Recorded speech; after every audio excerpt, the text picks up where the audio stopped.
क्या दर्शा रहा है? 30 सालों में नहीं, आजादी के बाद बिहार में हुए चुनाव में ये सबसे ज्यादा वोटिंग परसेंटेज है। ये दो बातों को दिखाता है। पहला कि जो बात हम लोग पिछले कई महीनों से, बल्कि मैं 1-2 साल से कह रहा हूं कि बिहार में 60% से ज्यादा जनता बदलाव चाहती है और पिछले 25-30 साल से जो राजनीतिक विकल्प के अभाव में एक तरह से धीरे धीरे राजनीति को लेकर, चुनाव को लेकर उदासीनता बन गई थी, विकल्प नहीं था लोगों के पास। अब जनसुराज के आने से उनको एक नया विकल्प मिला है और बढ़ा हुआ जो वोटिंग परसेंटेज है वो दो बातों को दिखाता है। एक कि लोगों को एक नए विकल्प को देखकर उत्साह रहा है और बड़े पैमाने पर वोटिंग हुई है, बदलाव के लिए वोटिंग हुई है। और दूसरी बात, जो बड़े प्रवासी मजदूर हैं जो बहुत बड़ी संख्या में छठ के बाद रुके हुए हैं, उन्होंने अपना और अपने परिजनों का, अपने मित्रों का जो वोट कराया है उसने सबको सरप्राइज किया है।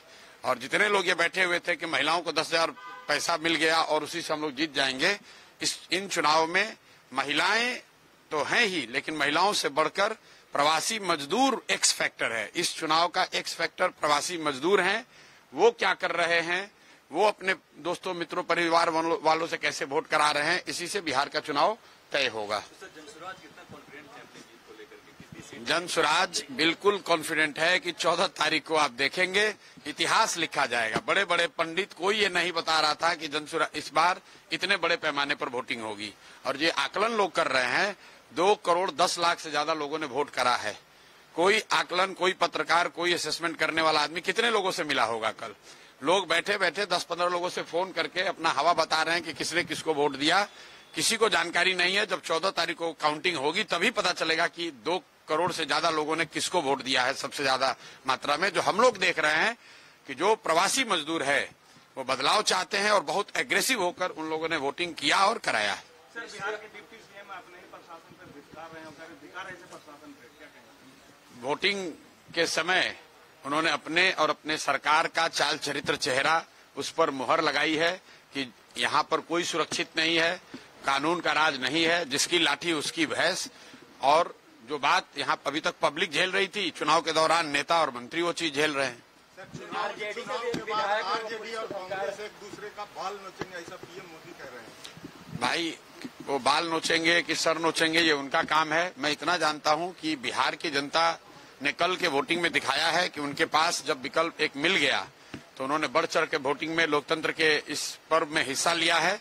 अब जो भी निर्णय जनता करती है, चुनाव में सिर्फ ये नहीं तय होता है कि कौन आदमी सत्ता में आएगा, चुनाव में ये भी तय होगा कि कौन विपक्ष की भूमिका में होगा, कौन रोड पर आएगा, कौन समाज और रोड पर काम करेगा, इसकी ये भूमिका भी जनता तय करती है।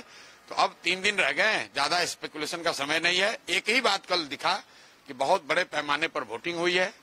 ये वोटिंग दिखाता है कि एकदम क्लोज कॉन्टेस्ट है, लड़ाई है, हर सीट पर, हर बूथ पे, हर गांव में लड़ाई है और लोगों के पास विकल्प है। जनसुराज की सबसे बड़ी सफलता यही है कि लोगों के पास एक विकल्प है। लालू के डर से नीतीश भाजपा और भाजपा के डर से लालू को वोट देने की जो मजबूरी थी, वो मजबूरी खत्म हो गई है। लोगों में उससे उत्साह है कि उनको एक नया विकल्प, एक नया रास्ता दिख रहा है, इसीलिए लोगों ने इतने बड़े पैमाने पर वोटिंग करी है। आरजेडी के विधायक वही पुलिस को धमकी दे रहे थे। 122 सीटों में 100 सीटें बीजेपी जीत रही है। सम्राट चौधरी को ये बताना चाहिए कि वो तारापुर जीत रहे हैं कि हार रहे हैं। अपना चिंता करें कि तारापुर में जीत रहे हैं कि हार रहे हैं।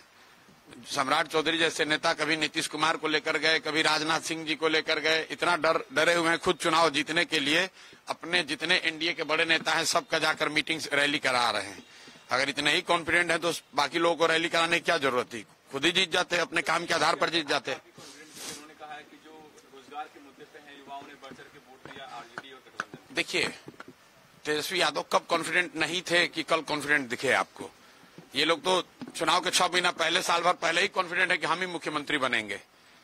तो ऐसे लोग जिनको अपनी कोई जानकारी है नहीं, जमीन पर घर से बाहर निकले, पार्टी के दम पर, जाति के दम पर या भाजपा विरोध के नाम पर भीड़ इकट्ठा हुई, गए 2 मिनट भाषण वाषण किया, घर पे चले आए, उनको क्या जानकारी है कि गांव में निचले स्तर पर क्या बात हो रही है? आप मुझे जितने पत्रकार लोग हैं ये बताइए, किसी मीडिया चैनल ने, किसी पत्रकार ने, किसी राजनीतिक विशेषज्ञ ने, किसी पार्टी ने अगर ये कहा हो, किसी नेता ने कहा हो कि बिहार में इस बार अप्रत्याशित वोटिंग होने वाली है? किसी ने नहीं कहा है। और ऐसा नहीं है कि महिलाओं का वोटिंग ज्यादा हुआ है। पहली बार बिहार में युवाओं की वोटिंग सबसे ज्यादा हुई है, सबसे ज्यादा एग्रेसिव होकर युवा वोट किया है।